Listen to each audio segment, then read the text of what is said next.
مصطفیٰ صلی اللہ تعالی علیہ وسلم کی شادی کا وقت آیا. آپ بالکل نادار ہیں، مفلس ہیں، غریب ہیں. ایک عورت نے آ کر آپ سے بات کی کہ آپ کی شادی کر دی جائے. قربان جاؤں، ارشاد فرمایا میری شادی ہوگی کیسے؟ گھر نہیں، در نہیں، زر نہیں، پر نہیں، میرے پاس تو سادو سامان نہیں. وہ کہنے لگی ایسی عورت سے اگر نکاح ہو جائے جس کے پاس دولت بھی ہو، سب کچھ موجود ہو، ارشاد فرمایا میں کس طرح سے کروں؟ وہ مجھ سے بھی تو مطالبہ کرے گی.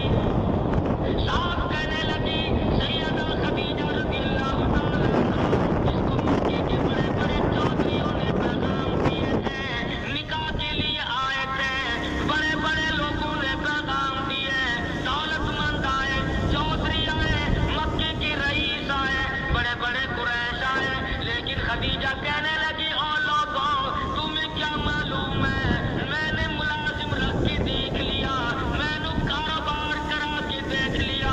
خدا کی قسم میں چوباری پہ کھڑی تھی، جب حضور اکرم صلی اللہ علیہ وسلم چلنے لگے میرا سامان لے کر، میری آنکھوں نے دیکھا بادل نے چھاؤ کر لی تھی.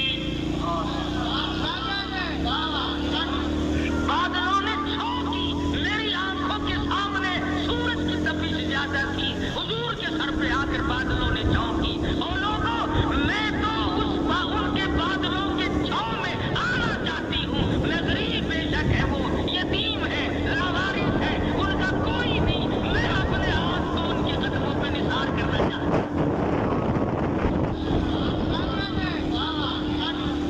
چنانچہ تیاری ہوئی. حضور نے فرمایا میں کیا تیاری کروں؟ میرے پاس تو کچھ نہیں.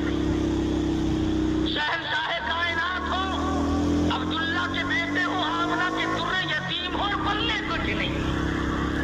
ابو طالب نے نکاح کا خطبہ پڑھا.